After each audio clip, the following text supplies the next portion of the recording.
You're watching PM Agenda. Good to have you with us. Let's bring in our panel of politicians, Liberal MP David Coleman and Labor's Graham Perrett. Welcome to you both this afternoon. And Thanks, I'm sure David. you're both good to be here. Sweating on this announcement from Clive Palmer in about 10 minutes from now as well.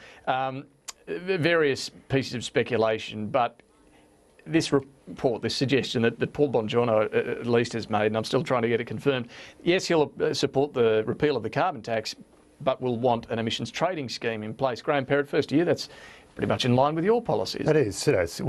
Pollution must be priced. That's the reality of the modern world. Carbon needs to have a price on it to change the behaviour of the planet. Otherwise, climate change will occur, and the costs would be, significant, going up year after year. So that's why we need to have a policy. And good luck to him.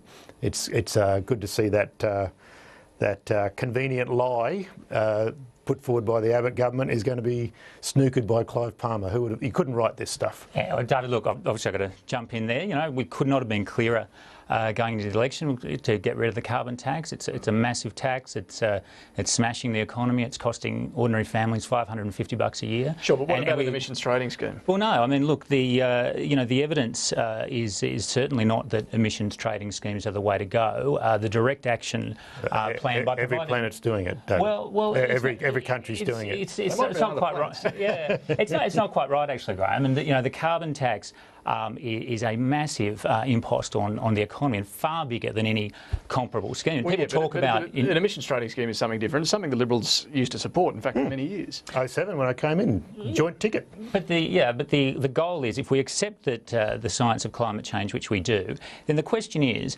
what is the way of reducing emissions with the minimal impact on the economy? Because obviously, presumably, none of us have a perverse desire to hurt the economy.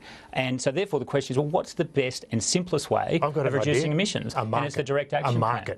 A market. I think markets work in economies. Well, Graham, what we're saying is that there are a range of ways of reducing emissions through providing incentives to polluters and soil capture and David, transport industry, and a range of ways. Direct action is a lonely orphan child that no one in the world has a kind word for. I'm sorry. But Graham, Graham, to the argument that the rest of the world is doing an emissions trading scheme. Moving towards is a bit different. Well, the biggest polluter, China, moving towards it in most of the areas. Well, hang on. United States, Europe, But sorry, Graham, this is not true. I mean, in China, there are a few regions that have a trial program in place, but 97% of permits or more are given out for free. There's one state in the US, California, which has an ETS that applies across the board in the economy, but at a much lower rate and across much fewer industries than our Australian one does. So it's just not the case to say that there's a wide-ranging move towards ETSs. There just isn't. And let's bear in mind, these are the same people that said it wouldn't work to turn around the boats, and it has, and direct action will work as well. Would you like me to list all the places in the world that have taken up direct action? No, we'll take it on. It won't take long. It won't take long.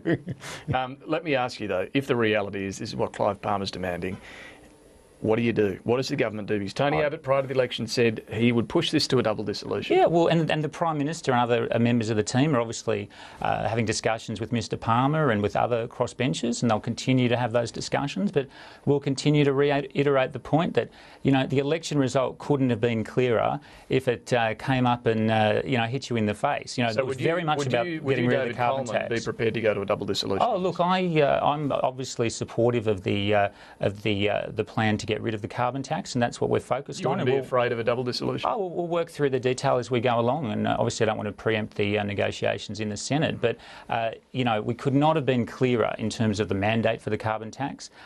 It couldn't be clearer the economic damage it's doing, and it couldn't be clearer that it'll be a great benefit for the nation to get rid of it. Let me ask you though, which would you prefer, an emissions trading scheme or going to an election right now? Oh, look, David, I don't really want to get into speculation about policies that are not getting rid of the carbon tax, because that's what our policy is. Let's talk about some of the other things the government's struggling to get through Parliament, the budget measures in particular. The GP co-payment, $7 co-payment, how wedded are you to this? Oh, this is an important measure. I mean, Labor obviously introduced the PBS co-payment many decades ago. Bob Hawke introduced a PBS co-payment, and the learned member for Fraser has written about the importance of co-payments also. So it is an important change, and it's obviously a part of the budget package. And the fuel excise, Graham Perrett, What's the big problem with this? If it's only going to be 40 cents a week? Initially, obviously it goes up and up and up. The main problem is... The petrol price goes up and down every other day. It does, and at the moment the petrol price is under pressure because of the situation in the Middle East. So why would you add extra cost of living pressures to a family? And that's the dilemma. It's not a dilemma for me, it's a dilemma for the government that said there would be no new taxes and then broke their word, their solemn word. No, look, yeah, fair point, but you have just given a very strong argument as to why a market and a price on carbon is necessary.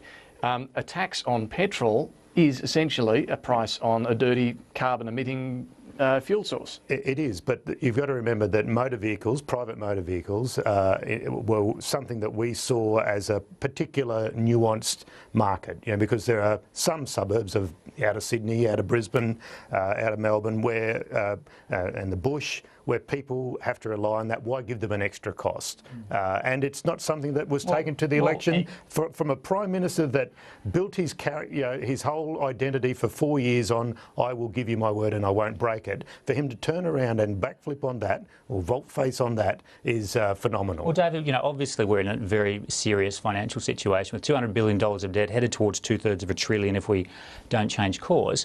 And in that context, we have had to make some difficult decisions, like the reindexation of the fuel excise, but we think that'll cost the average motorist about $20 a year.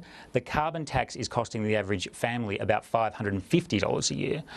So it's very clear where the impact on families is. You add the GP code payment, the changes to family payments, it's more than $20. Yeah, it's about $6,000 a year, in fact. Well, no, that's absolutely not correct. For a family with one income, two young kids, that is the reality. We'll let you keep debating this. We've got to move on. Sadly, we've got a break to get to. For our New Zealand viewers, New Zealand News is next for you. David Coleman, Graham Perrett, thank you very much for that. I'll let you go and watch what Clive Palmer's got to say. We'll show that to you right after this. Stay with us.